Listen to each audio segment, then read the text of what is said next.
हरे राम राम राम हरे हरे हरे राम हरे राम राम हरे हरे कृष्णा कृष्णा कृष्णा हरे हरे हरे कृष्णा कृष्णा कृष्णा हरे हरे राम राम राम हरे हरे हरे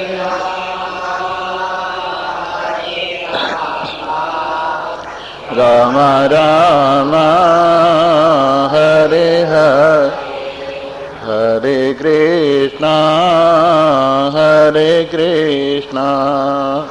कृष्णा कृष्णा हरे हरे हरे कृष्णा कृष्णा कृष्णा मंगल भवन मंगलहारी मंगल भवन मंगल द्रवहु सुदशरथ अजिर बिहारी द्रवहु सुदशरथ अजिर मंगल भवन मंगलहारी मंगल भवन मंगल उमा सहित जिहि जपत पुरारी उमा सहित जिहि जपत हरे राम राम राम हरे हरे हरे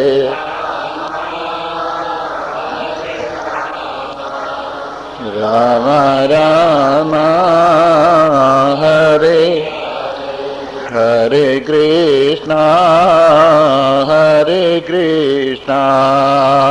कृष्णा कृष्णा हरे हरे हरे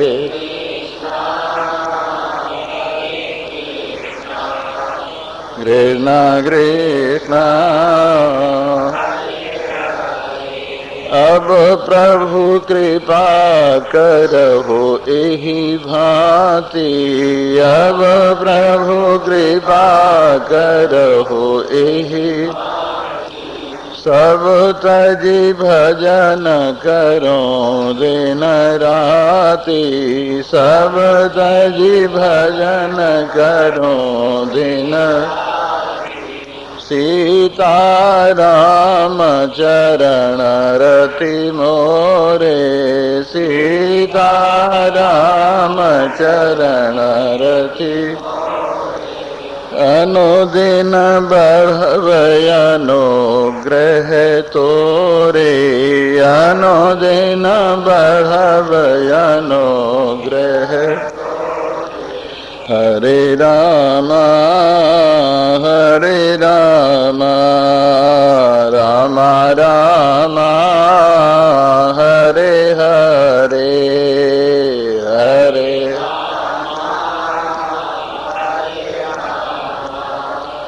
राम राम हरे हरे कृष्णा कृष्णा कृष्णा हरे हरे हरे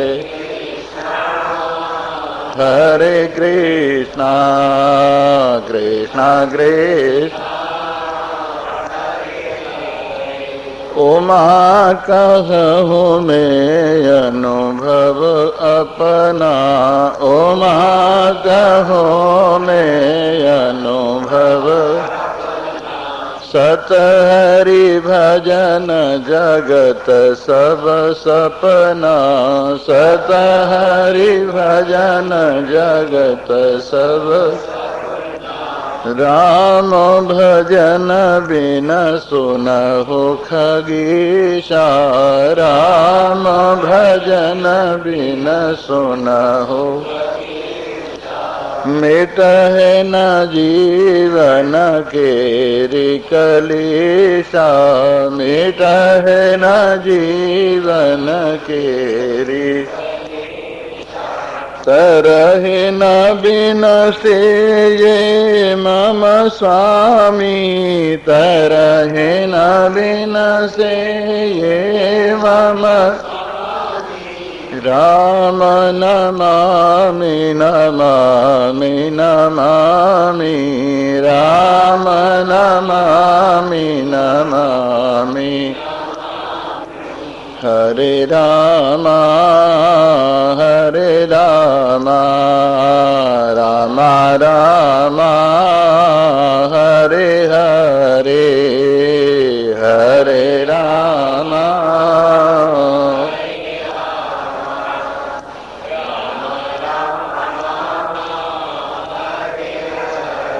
हरे कृष्णा कृष्णा कृष्णा हरे हरे, हरे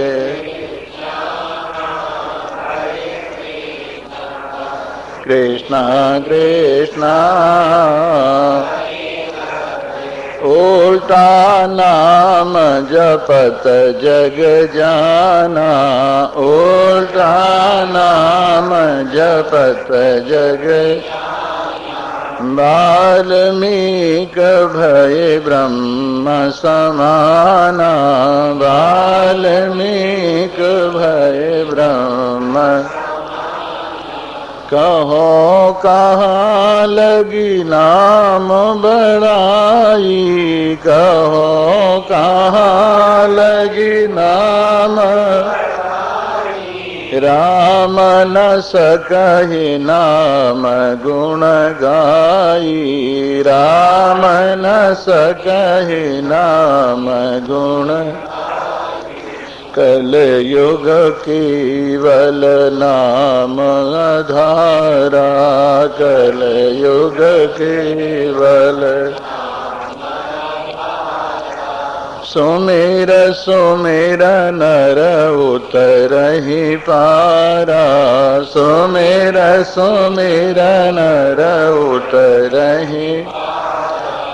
हरे राम राम राम हरे हरे, हरे राम राम राम हरे। हरे कृष्णा कृष्णा कृष्णा हरे हरे, हरे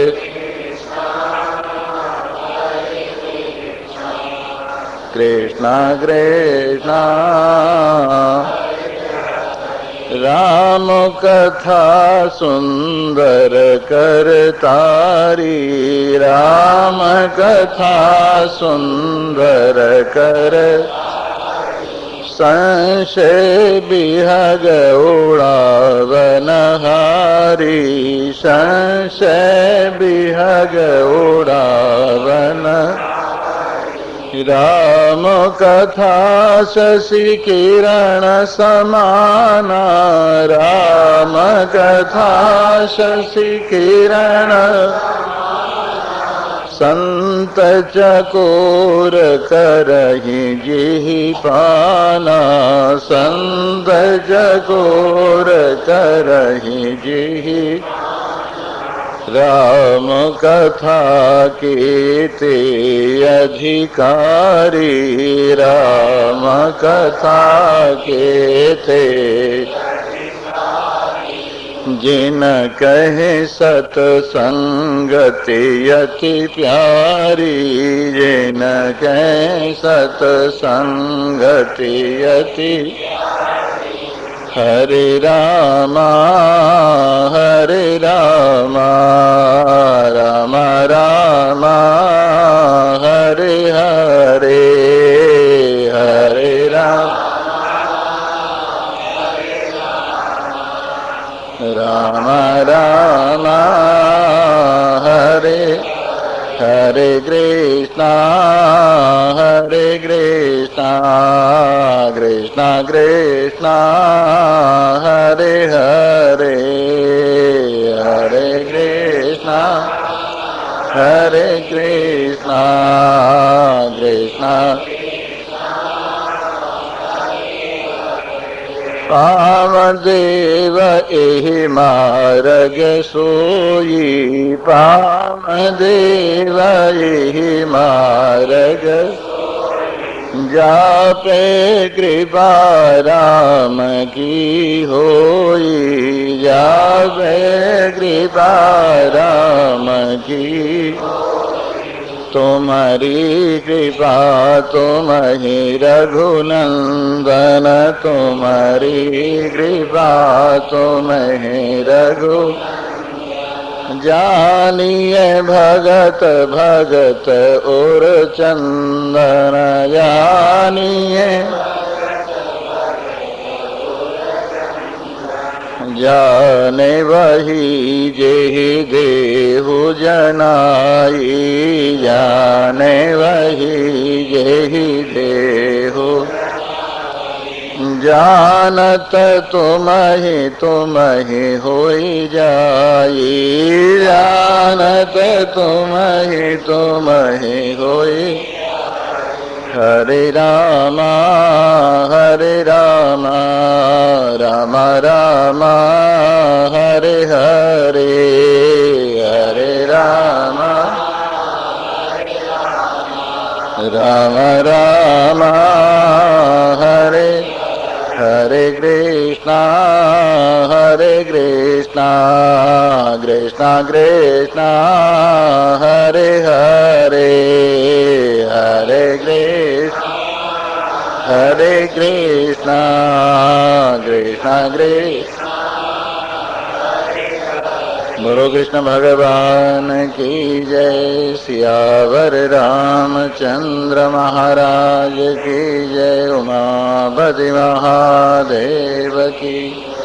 पवन सुत हनुमान की जय, बोलो भाई सब संतन की।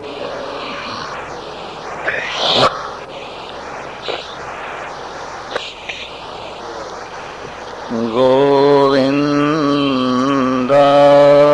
नमो नमः। नित्यमेव शरीरस्थम् इमं ध्यायेत् परं शिवम्, शयानम् उत्थितं चैव भजन्तम् अथवा ये स्थितम्। स्पृशन्तम् अभितस्पृश्यम् त्यजन्तम् अथवाभितः। भुञ्जानं सन्त्यजन्तं च भोगानां भोगपीवरान्। प्रवाहो पतितार्थस्थ बोधैस्नान शुद्धिमान्। नित्यावबोधारणया बोधलिङ्गं प्रपूजयेत्। मनो मनन शक्तिस्थं प्राणपानान्तरोदितं हितकण्ठतालुमध्यस्थं भ्रूणां महापुटपीडगम्। षडङ्ग्रीश शतिवकोटिस्थमुनमात् तदासा दशातिगम् सहस्रपादावयवः सकेश नखदन्तकः स्वदेही संविदाभासो देवोऽयमिति भावयेत्। विचित्राशक्तयो बह्व्यो नानाचारा मनोदृशाम् उपासते मामनिशं पत्नय कान्तमिवोत्तमम्।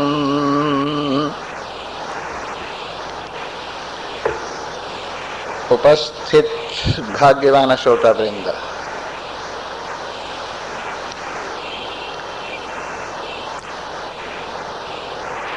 आत्मोपासना, परमात्मा उपासना, निज उपासना, सबसे बड़े देव की उपासना भगवान शंकर अपने मुखारविंद से महर्षि वशिष्ठ को सुना रहे हैं। और महर्षि वशिष्ठ इस अमृत का पान भगवान श्री राम को करा रहे हैं। महर्षि वाल्मीकि इसी अमृत का पान भरद्वाज जी को करा रहे हैं। और वही अमृत आप लोग अपने कर्णपुटों से पान करते हुए अपने आप को धन्य धन्य अनुभव कर रहे हैं। अपने अंदर जो दीनता है, अपने अंदर जो दरिद्रता है, अपने अंदर जो तुच्छता है, अपने अंदर तरह तरह की जो अशक्तियां हैं, कमजोरियां हैं, उनका कारण अपने आप को ठीक ठीक न समझना है। जब ठीक ठीक समझ लिया जाता है अपने आप को और उन समझी हुई वास्तविकता को अपने साथ जोड़ा जाता है, तो ये वास्तव में पूजा हो जाती है। जैसे भोजन आपकी थाली में परोस कर आ गया और जब आप इस भोजन को अपने साथ जोड़ लेते हैं, आपके अंदर चला जाता है, तो आपने ये पूजा कर ली, क्योंकि भोजन का भोग लग गया। उसी प्रकार ज्ञान जब तक बुद्धि की थाली में परोसा हुआ है, तब तक केवल आपके सामने आया है आपकी पूजा होने के लिए।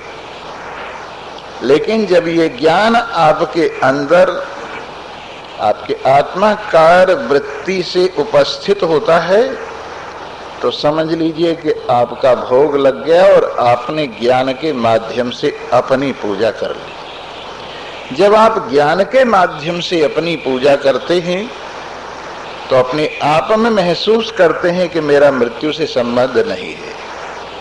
जब ज्ञान से आप अपनी पूजा करते हैं, तो महसूस करते हैं जड़ता से, अज्ञान से मेरा संबंध नहीं।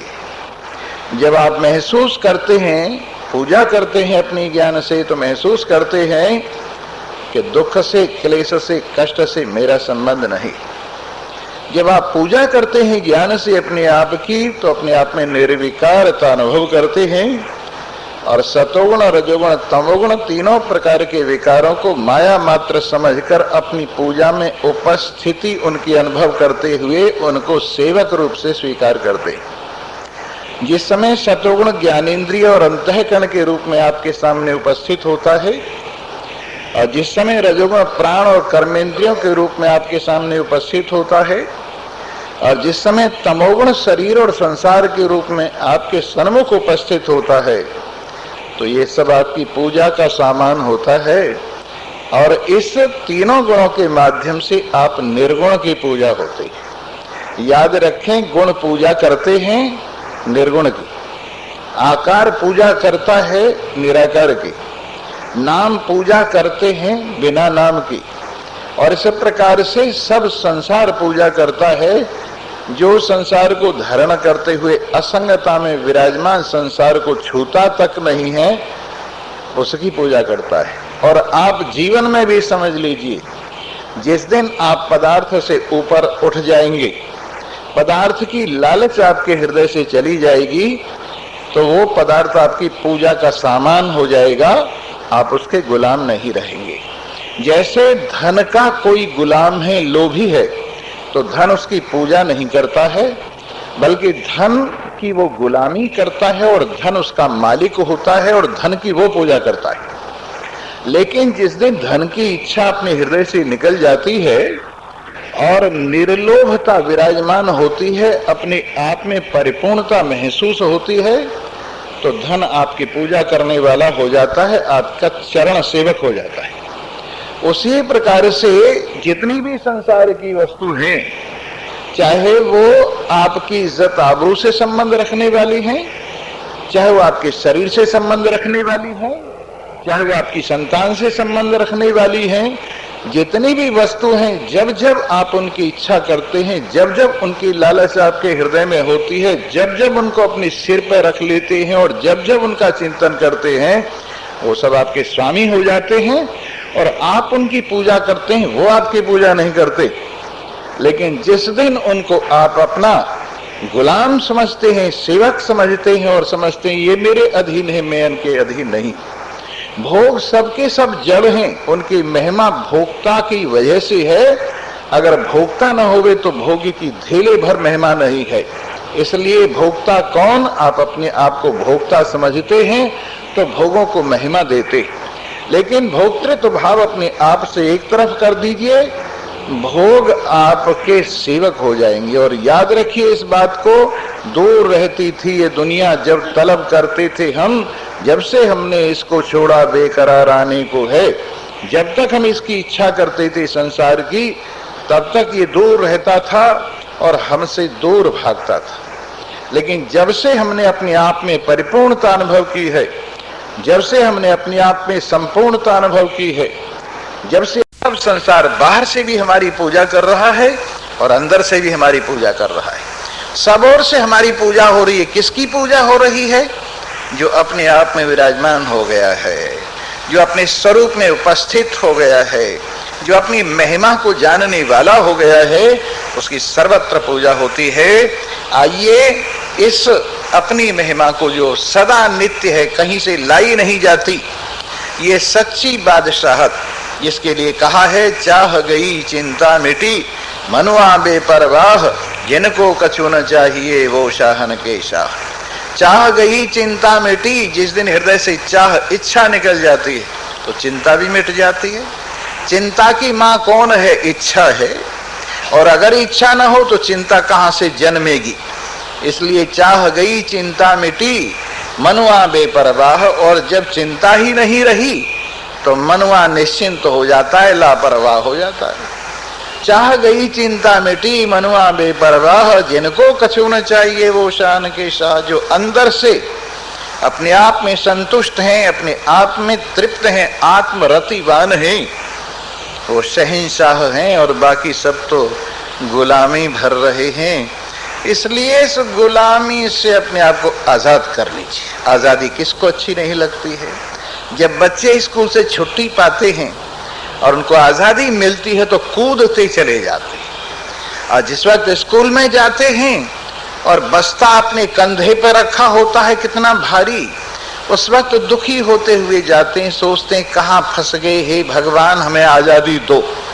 तो वैसे ही बच्चों की तरह से आप भी संसार के स्कूल में जो मैं मेरे का बस्ता कंधे पर लाद कर आए हैं और यहाँ दुनिया भर की उल्टी पढ़ाई पढ़ रहे हैं। उल्टी पढ़ाई क्या पढ़ रहे हैं? तेरा नाम ये है, तेरा वर्ण आश्रम ये है, तेरी जाति बिरादरी ये है, तू सेठ है, तू गरीब है, तू स्त्री है, तू पुरुष है। ये उल्टी पढ़ाई पढ़ने के लिए जो हम लोग मैं मेरे का बस्ता लाद कर संसार की पाठशाला में दाखिल हुए हैं, कब से गुलामी भर रहे। यहाँ पर अभिमान का मास्टर अज्ञान की पढ़ाई करा रहा है। यहाँ पर अभिमान का मास्टर अज्ञान की पढ़ाई करा रहा है और अनहुए संसार को सिर पे लाद रहा है। बंध्या के पुत्रों से पुत्रियों से संबंध जोड़ रहा है। इस प्रकार से ये पढ़ाई कितने दिन से पढ़ रहे हैं, लेकिन अब के एक पढ़ाई, ये पढ़ाई पढ़ो कि सब बोझ सिर से डाल दो। जो पढ़ करके बोझ सिर पे रखा है, जो पढ़ करके डिक्शनरी इकट्ठी की है, जो पढ़ करके नाम रूप को अपने हृदय में धारण किया है, जो पढ़ करके अपनी जिम्मेदारियों को सिर पे रखा है, जो पढ़ करके दुनिया भर के इस चक्कर को अपनी सिर में घुमा रखा है, अब के ऐसी पढ़ाई पढ़ो कि सारा बोझ एक तरफ गिर कर तुम आजाद हो जाओ। ये आत्मज्ञान की पढ़ाई, ये आध्यात्मिक पढ़ाई, जिसके लिए श्रुति भगवती कहती है उत्तिष्ठ जागृत प्राप्य वरान्य बोधत, ए मोह की निशा में सोने वाले, हे संसार की इस व्यर्थ पढ़ाई को पढ़ने वाले, हे नाम रूप का व्यर्थ चिंतन करते हुए अपनी आजादी को खोने वाले, हे संसार की दुनिया भर की जिम्मेदारियों का बोझ अपनी कमर पर लाद कर तिरछी कमर जिनकी हो गई ऐसी गुलामी भरने वालों, उठो, महान पुरुषों के पास पहुंचो और उनके पास जाकर अपनी स्वतंत्रता, अपनी आजादी, जो आपने अपनी ही बेवकूफी से अपने हृदय में छिपा कर रखी हुई है, उस बेवकूफी के पत्थर को एक तरफ फेंक दो और अपने आप में आजादी महसूस करो। ये संसार है क्या? एक बार एक महात्मा जी थे, चलो उनका नाम हम कुछ भी रख लेते हैं, ABCD, उनका नाम हमने भूमानंद रख लिया। आपके वो भूमानंद जी महाराज बड़े प्रसिद्ध महात्मा थे, बड़े त्यागी महात्मा थे, बड़े आत्मस्थ महात्मा थे, बड़े स्वरूपस्थ महात्मा थे। तो चेले चाटों की फौज चारों ओर इकट्ठी हो गई और वो कहने लगे, चेले चाटे गुरुजी, ये सब कुछ ठीक है, आपका त्याग भी ठीक है, आपकी आत्मरति भी ठीक है, आपकी स्वरूप में आस्था भी ठीक है, आपकी बेफिक्री भी ठीक है, लेकिन फिर भी कोई न कोई आश्रम वाश्रम होना चाहिए, ये बहुत जरूरी है आज के जमाने में। अरे दुनिया काबू कर रही है, तुम भी कहीं काबू कर लो। उन्होंने कहा, कहाँ काबू करें बच्चों? कहने लगे, वहां जमीन पड़ी हुई है खाली, उसका कोई भी दावेदार नहीं है, तुम उस जमीन पे काबू कर लो। लेकिन बेटा हम तो कुछ खाएंगे पिएंगे नहीं, जमीन का क्या करेंगे? वो हमारे ऊपर छोड़ दो, हम ही उसको कमाएंगे, हम ही उसको खाएंगे, बस नाम आपका होना चाहिए, क्योंकि जय हो स्वामी जी महाराज की, इतना ही काफी है। बस भूमानंद जी ने स्वीकृति दे दी, जमीन घेर ली गई, जमीन घेर ली गई, काफी जमीन, उसमें एक आश्रम भी बना और आश्रम के साथ साथ गाय भी आई, गायों के साथ साथ बैल भी आए, बैलों के साथ साथ खेती करना भी आया और इस तरह से सारा सामान जुट गया। अब जब राजा ने देखा कि जमीन पर काबू कर लिया गया है और उसमें खेती बाड़ी खूब हो रही है, तो उन्होंने कहा, ये जमीन किसने घेरी है? चेलाओं ने कहा, भूमानंद जी ने घेरी है। ये नहीं कहा हमने घेरी है, ये भूमानंद जी ने घेरी है। अच्छा, भूमानंद जी का नाम लिख लो। भूमानंद जी का नाम लिख लिया गया, भूमानंद जी के नाम से टैक्स आने लगा। भूमानंद जी का टैक्स भी खेती होती रही तो भरते रहे, चलता रहा। लेकिन ऐसा हुआ, एक साल बरसात नहीं हुई। बरसात न होने पर किसी भी किसान के पास खेती की सुविधा नहीं हुई, खेती किसी किसान के पास नहीं हुई तो बड़ी परेशानी हुई। तो उसमें यह हुआ, राजा ने कहा, कोई बात नहीं, अब के खेती नहीं हुई, पीछे तो खेती होती रही है, इसलिए टैक्स तो आपको देना पड़ेगा, चाहे कुछ हो जाए। उन्होंने कहा, भाई टैक्स देना पड़ेगा, कहां से दें, कैसे नहीं देंगे, पकड़ लो सबको। सब पकड़े गए और भूमानंद जी भी पकड़ में आ गए। वो गाय का दूध पिए चेले जी, खेती का जो कुछ पैदा हो खा जाएं चेले जी, गुरुजी महाराज भिक्षा मांग के खाएं, लेकिन क्योंकि वो अपनी मैं जुड़ गई ना जमीन के साथ, भूमानंद जी पकड़े गए। जब पकड़े गए तो और किसानों के साथ उनको लाइन में लगा दिया गया और ये हुक्म हुआ कि इनके हाथ पर 2 मन का पत्थर रखे, सीधे हाथ करवा दो। 2 मन का पत्थर सभी किसानों के हाथों पे रख के ऊपर हाथ करवा दिए गए और भूमानंद जी के भी हाथों पर 2 मन का पत्थर और हाथ ऊपर करवा दिए। अब भूमानंद जी को बेचारों को अभ्यास नहीं पत्थर उठाने का, और 2 मन पत्थर हाथ सीधे करवा दिए, थोड़ी देर में पसीना आ गया। भूमानंद जी सोचने लगे, क्यों भाई भूमानंद, ये जमीन जो तूने काबू कर रखी है, तेरे नाम से काबू कर रखी है, इसमें जो अनाज होता है उसका एक दाना तू नहीं खाता। इसके अंदर गौएं जो पलती हैं तो उसका एक छटाक दूध नहीं पीता। इसके अंदर जो और कुछ पैदा होता है ये सब चेले चाटे चबा जाते। अब तू बोझ उठा रहा है, ये पत्थर किस लिए उठा रहा है? क्योंकि तेरा नाम जुड़ा हुआ है ना इसके साथ। ऐसी की तैसी नाम की, और ऐसी की तैसी जमीन की, और ऐसी की तैसी भूमानंद की। भूमानंद आत्मा की नहीं, भूमानंद शरीर की। और ऐसा कह के उन्होंने पत्थर नीचे फेंक दिया। जब पत्थर नीचे फेंक दिया तो पुलिस के सिपाही कहने लगे, क्यों जी भूमानंद जी, पत्थर क्यों फेंक दिया? कि हमने फेंक दिया पत्थर, जमीन नहीं रखनी कि नहीं रखनी, किसी को दे दो। उनका देख लो, बहुत इसमें नुकसान होगा। बोले जो फायदा होगा उसे मैं जानता हूं, तुम्हें नुकसान दिख रहा है, मुझे फायदा दिख रहा है। और इस्तीफा देकर भूमानंद जी आजाद हो गई। मेरे मित्रों, इस संसार को हम अपने साथ जोड़कर इसके दंड स्वरूप कितना कष्ट उठा रहे, लेकिन मन से फिर भी इसको निकालने के लिए तैयार नहीं। फिर भी ये सोचते नहीं इसी से भला होगा, दुनिया से ही भला होगा, घरवाली से ही भला होगा, बाल बच्चों से ही भला होगा, धन दौलत से ही भला होगा, ये सहारा देंगे। ये बेचारे बेसहारे क्या सहारा देंगे?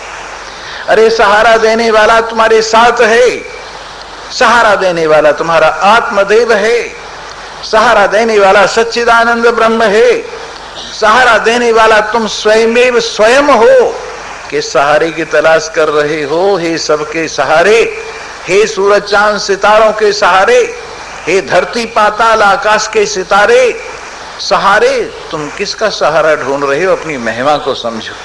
जब ये अपनी महिमा को समझता है और इसको अहंकार की गुलामी से आजादी मिल जाती है, और जिस वक्त ये मैं मेरे से छुट्टी पाता है, अपने आप में सर्वव्यापकता देखता है, सर्वाधिष्ठानता देखता है, सर्वाधारता देखता है, पूरी आजादी देखता है, तो कहता है वाह मेरे लिए धन्य है, वाह धन्य हो, धन्य हो। कौन धन्य हो? मैं धन्य हूं। क्यों धन्य हूं? अपने आप को समझ गया हूं। जो अपने आप को समझ गया है वो धन्य है, और बाकी सब तो यूं ही बेचारे चक्कर में पड़े हुए हैं। आइए, नित्यमेव शरीरस्थम इमं ध्यायेत परम शिवम। तुम्हारी पूजा का मंदिर, तुम्हारी पूजा का मंदिर तुम्हें बना बनाया प्राप्त हो गया है। प्रकृति ने, माया ने तुम्हारी पूजा के लिए एक मंदिर तुम्हें बनाकर दे दिया है कि तुम इसमें अपनी पूजा करो। और वो कौन सा मंदिर है? शरीर का मंदिर। नित्य ही इस शरीर के मंदिर में जो देव सदा विराजमान है, जो इस शरीर को दिव्यता दे रहा है, और जिसकी महिमा इस शरीर के झरोके से बाहर झांक रही है। जरा देखिए, आंखों से किसका नूर बाहर निकल रहा है, कानों से किसकी महिमा इन शब्दों को सुन रही है, त्वचा से कौन है जो स्पर्श कर रहा है, और कौन है जो रसना से सारा रस ले रहा है, और कौन है जो आंखों से सब कुछ देख रहा है। इन सब के अंदर बैठा हुआ कैसा दैदीप्यमान मंदिर है, कैसा चलता फिरता सुंदर मंदिर है, कैसे इसके 9 दरवाजे बनाए गए हैं, और 10वां दरवाजा आकाश की ओर खुलता है, जिसके लिए कहा है बंगला खूब बना दरवेश जिसमें नारायण परवेश। बंगला खूब बना दरवेश जिसमें नारायण परवेश।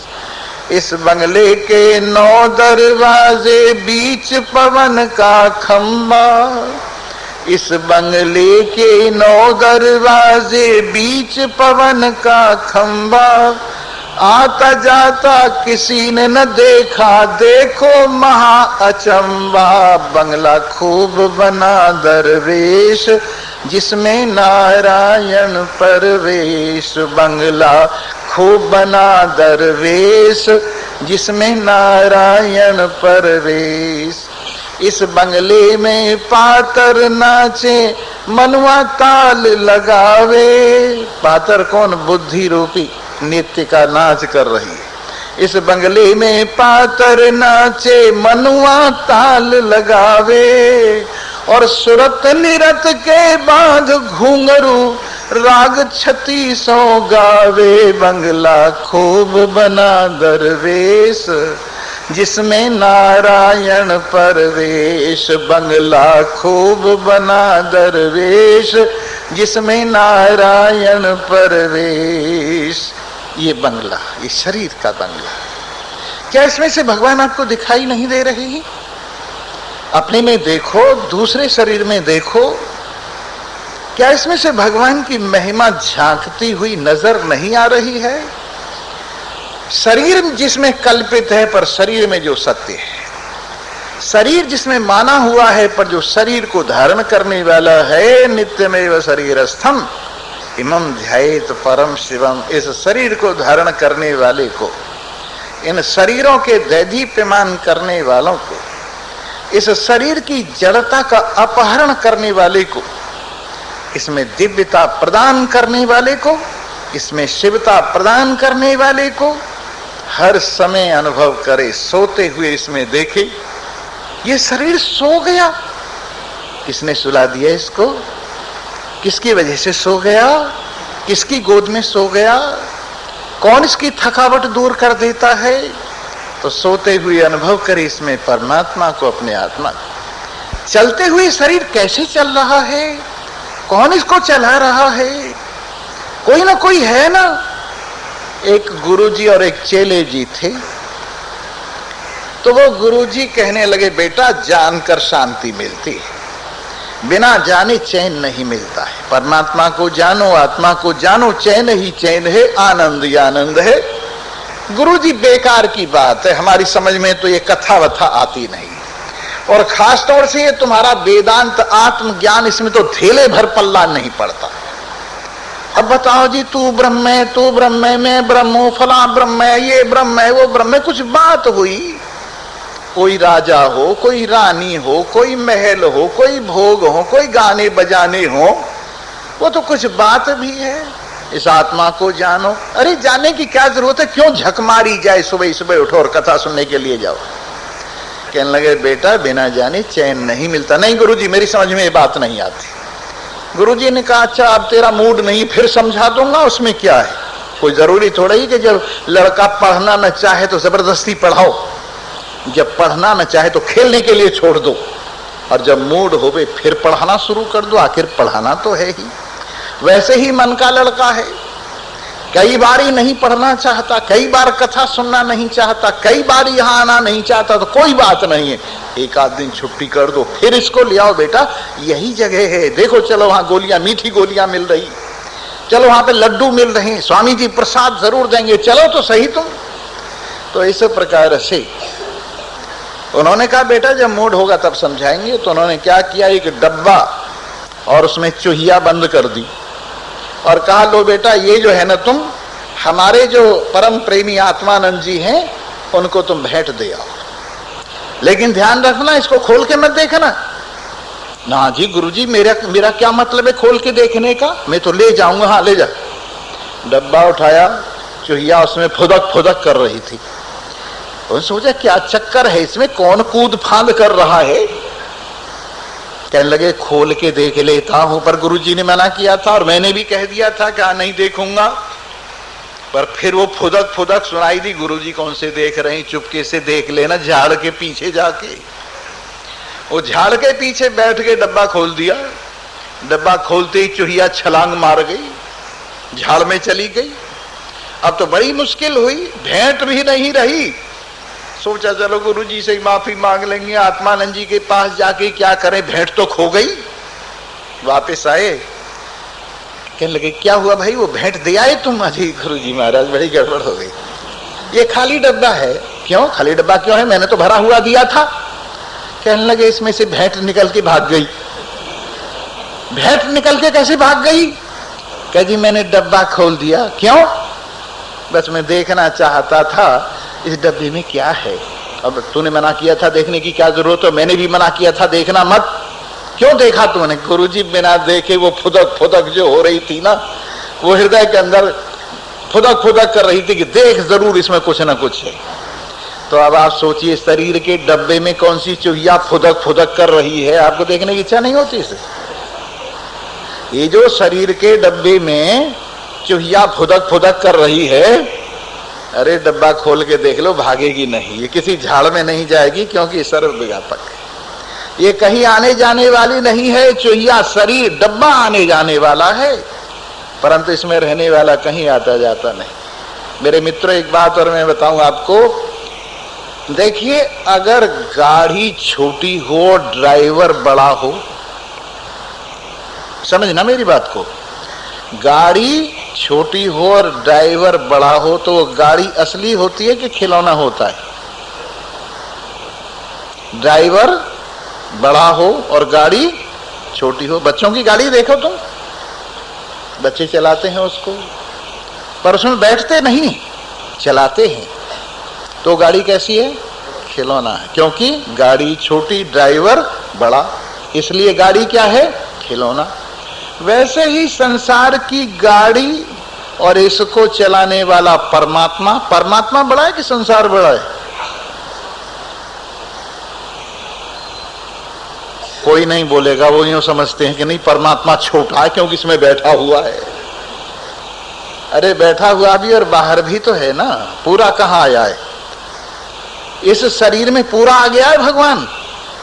पूरा भगवान कहाँ आ गया है? भगवान के हाथ बाहर निकल गए। कुर्ते में मैं पूरा थोड़ा ही आया हुआ हूं, इस पजामे में पूरा थोड़ा ही आया हूं, मेरे हाथ पैर बाहर निकल गए। वैसे शरीर में मैं पूरा कहाँ आया हुआ हूं? कान से बाहर निकल रहा हूं, त्वचा से बाहर निकल रहा हूं, रसना से बाहर निकल रहा हूं, हाथ पैर से बाहर निकल रहा हूं। मेरी महिमा इस शरीर में कहाँ पूरी आई? इसलिए दुनिया छोटी है, परमात्मा आत्मा बड़ा है। शरीर छोटा है और परमात्मा आत्मा बड़ा है, इसलिए शरीर क्या है? खिलौना है। जिसमें ड्राइवर बड़ा हो और गाड़ी छोटी हो तो वो खिलौना है। उसी तरह से ये संसार का खिलौना, आप ये समझ रहे हैं कि मैं इसमें बैठा हूं, आप इसमें बैठे भी हैं और इससे बाहर भी हैं, इसलिए ये छोटा खिलौना है। खेलो, खूब खेलो आराम से, कौन मना करता है? और जब टूट जाए तो परवाह मत करो, खिलौने के लिए रोया नहीं करते, खिलौने के लिए रोया नहीं करते। इस प्रकार हाँ, इस माध्यम से पूजा करो। इस देह के मंदिर में, इस बंगले में कौन बैठा है उसको अनुभव करो। अपने आप को स्पृशंतम अभितः स्पृश्यम, जब छुओ तो ये सोचो मैं उसको छू रहा हूं जो सर्वव्यापक है। छूते हुए क्या अनुभव करो? मैं सर्वव्यापक को छू रहा हूं और छूने वाला मैं सर्वव्यापक हूं, अपने को छू रहा हूं। जब स्पर्श करो तो यह अनुभव करो कि मैं सर्वव्यापक हूं और छूने वाला भी हूं और अपने को ही छू रहा हूं। और जिस समय त्यागो या ग्रहण करो तो ये महसूस करो जो त्यागा गया है वो भी मैं ही हूं और त्यागने वाला भी मैं ही।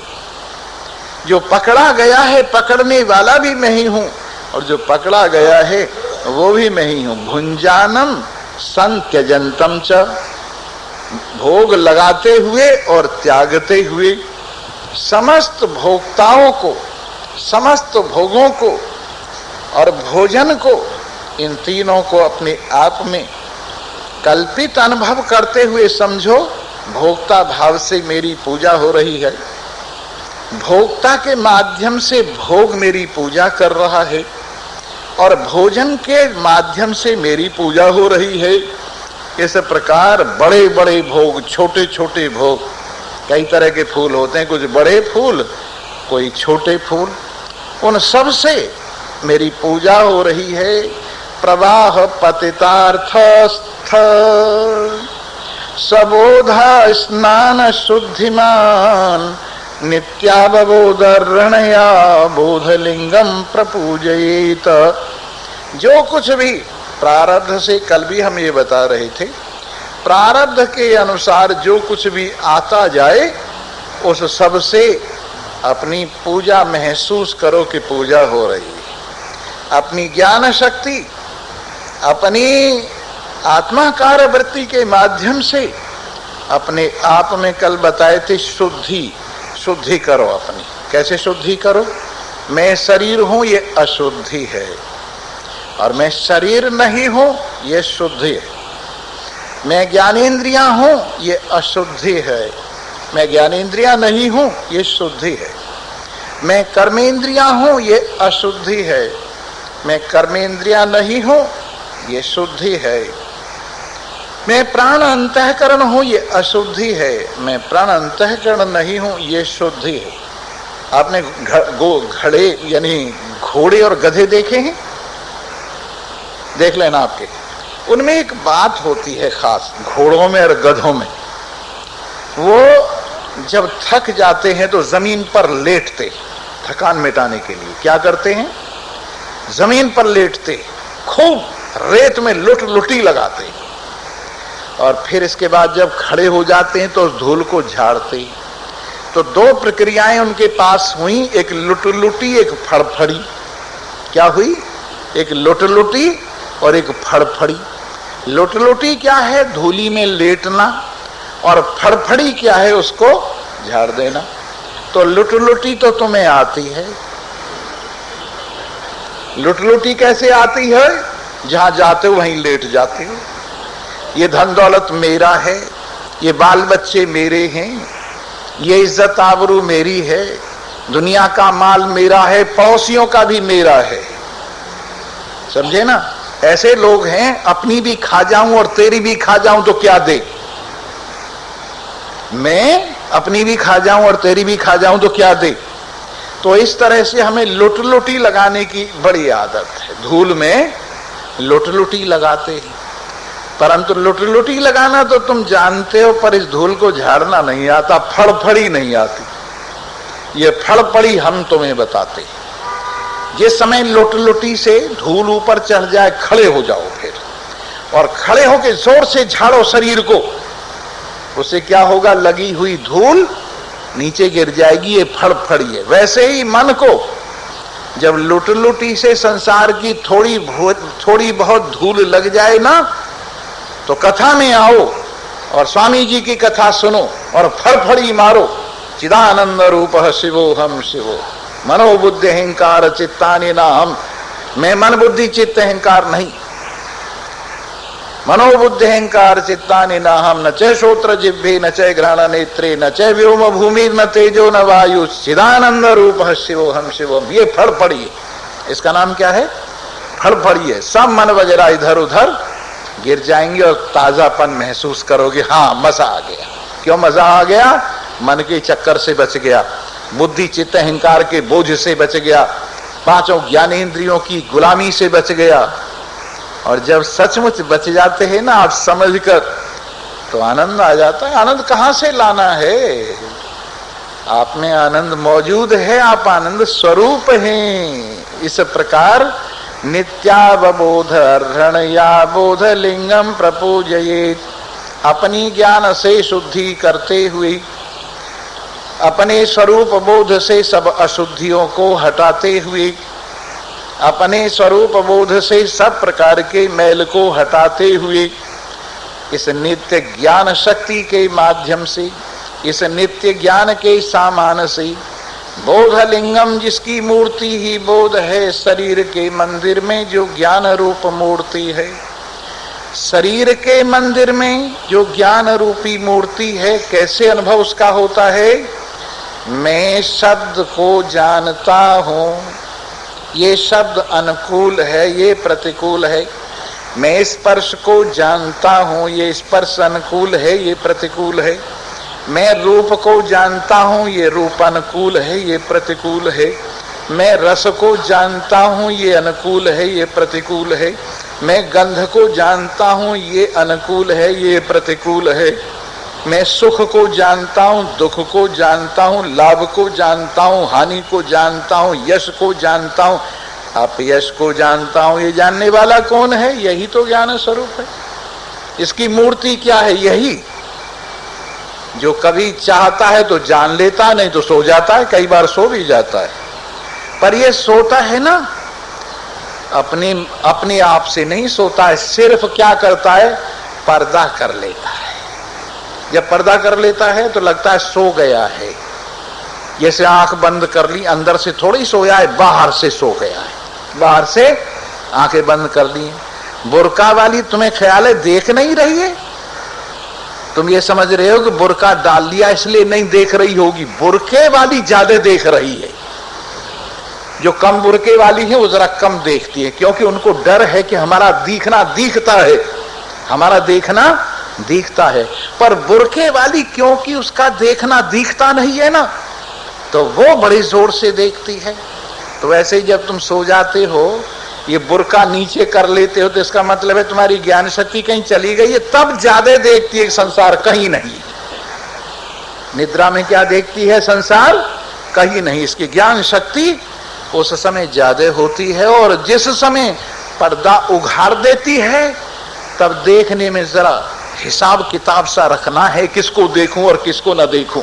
पर्दे में से तो सबको देखती है, पर्दे में से सबको देखती है, पर पर्दा हटा के ध्यान रखना पड़ता है किसको देखूं किसको न देखूं, क्योंकि इज्जत आबरू का सवाल है। इसलिए ये पर्दे लगाकर पर्दे में से सबको देख रहा है, सुषुप्ति में सबको देख रहा है, सबके साथ इसका संबंध हो जाता है। इस शरीर से मैं भाव उठ के सबके साथ जुड़ जाता है, और इस प्रकार से सुषुप्ति में इसकी शक्ति, इसकी सामर्थ्य देखने की पूरे संसार को देखती है। किस रूप से देखती है? कि संसार है ही नहीं।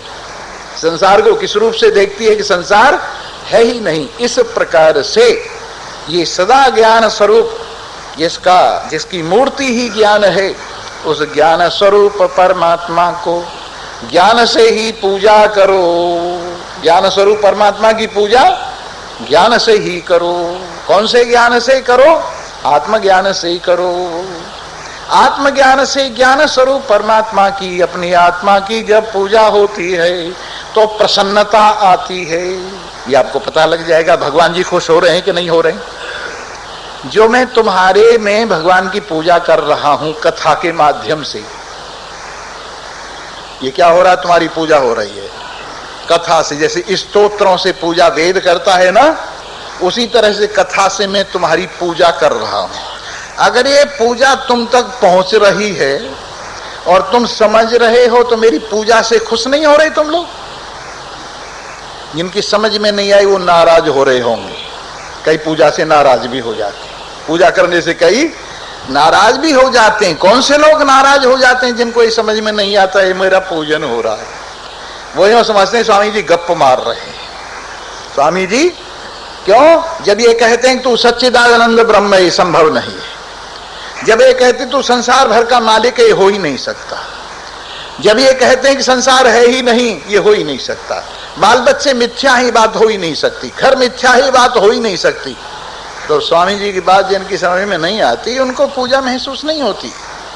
लेकिन जिनको ये उन तक पहुंचती है बात, ज्ञान स्वरूप परमात्मा तक ये उपस्थित किया हुआ ज्ञान जब पहुंचता है और ज्ञान स्वरूप परमात्मा के साथ एक रूप होता है, तो उसमें प्रसन्नता होती है कि वाह वाह, मजा आ गया, क्या कथा है, क्या आनंद है। न कोई इतिहास, न कोई ज्योग्राफी, नहीं तो या तो इतिहास को सामने रखते हैं। एक राजा था, उसके 1 करोड़ रानियां थी, पर बेटा एक भी नहीं था। आपको बहुत अच्छी कथा लगी होगी, स्वामी जी ने कमाल कर दिया। एक राजा की 1 करोड़ रानियां था, एक राजा। ऐसी बात नहीं है, मैं शास्त्र का निषेध थोड़ी करूंगा।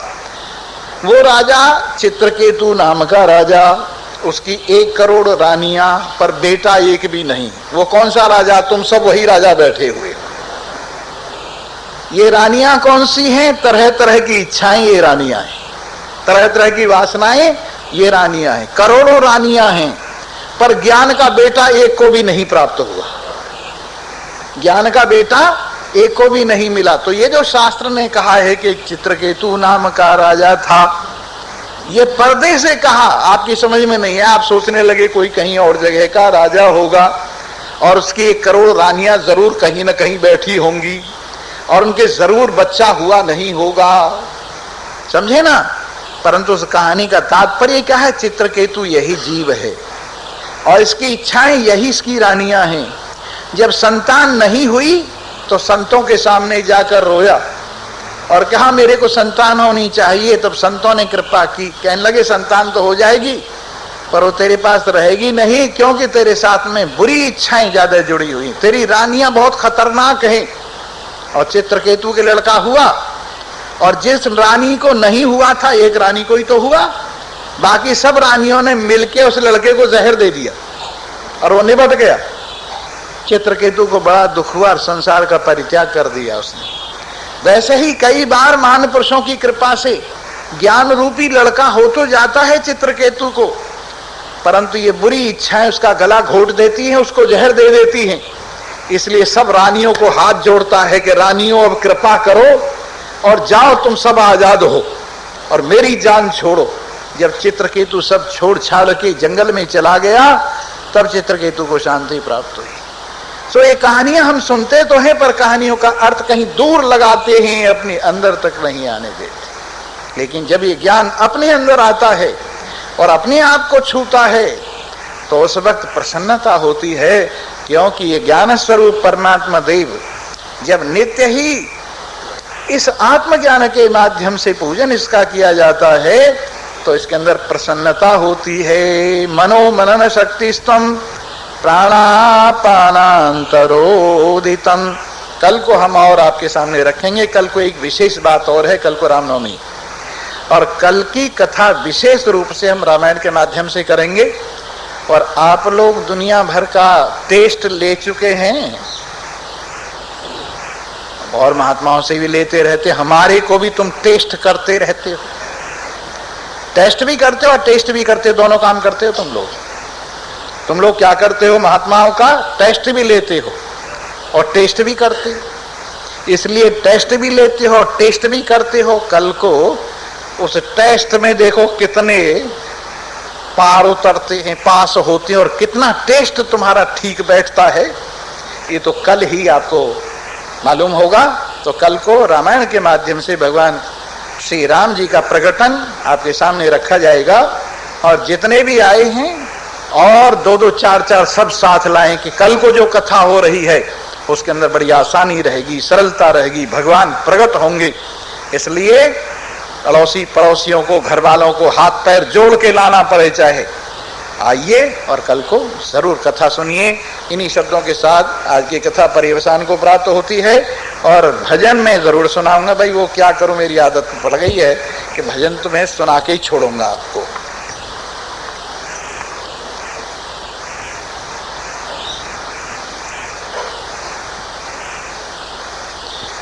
इस धन की खातिर फिरता मारा मारा, तूने क्यों अपना चैन गंवाया सारा। इस धन की खातिर फिरता मारा मारा, तूने क्यों अपना चैन गंवाया सारा। जिस तन के वास्ते मूर्ख तू धन चाहे, वह तन हो गया बीमार, काम नहीं आए। तू जोड़ जोड़ कर रखता नहीं शर्माए, तू सच्चा समझ ले बात यार पछताए। झूठे धन में लग गया समय सब हारा, तूने क्यों अपना चैन गंवाया सारा। जब घर से निकला क्या मन में थी तेरे, मैं परमेश्वर को पाऊं सांझ सवेरे। माया ने ठगा सब ज्ञान चक्र में फेरे, अब हर से तोड़ी प्रीत पड़ा जग फेरे। किया जगत का विश्वास ये मेरा सहारा, इस धन की खातिर फिरता मारा मारा। मालाएं पहन कर गले में अकड़ा फिरता, माथे पे लगा के तिलक प्रजा से घिरता। मन चंचल माँ भागा फिरे नहीं है थिरता, जो करता कुछ भी स्वांग मात्र हित करता। माया की बांध कर पोट पार चाहे चाहा, माया की बांध कर पोट चाहे तू पारा, इस धन की खातिर फिरता मारा मारा। जब हुआ इकट्ठा इसकी हो गई चिंता, किस तरह रखूं अब जगह नहीं है मिलता। फिर जगह जगह आश्रम इससे बनवाऊं, पर अपना देखा भाग्य रहन नहीं पाऊं। सारे आश्रमों में चेले बसे हुए और हम मारे मारे फिरते, सो बढ़ता ही जाता लोभ जगत में भारा। तूने क्यों अपना चैन गंवाया सारा, इस धन की खातिर फिरता मारा मारा। तूने क्यों अपना चैन गंवाया सारा। ये तुम्हारी पूजा करे, तुम इसकी पूजा न करो, ये ध्यान रखो। इन्हीं शब्दों के साथ आप सभी को धन्यवाद है। सर्वे भवन्तु सुखिनः।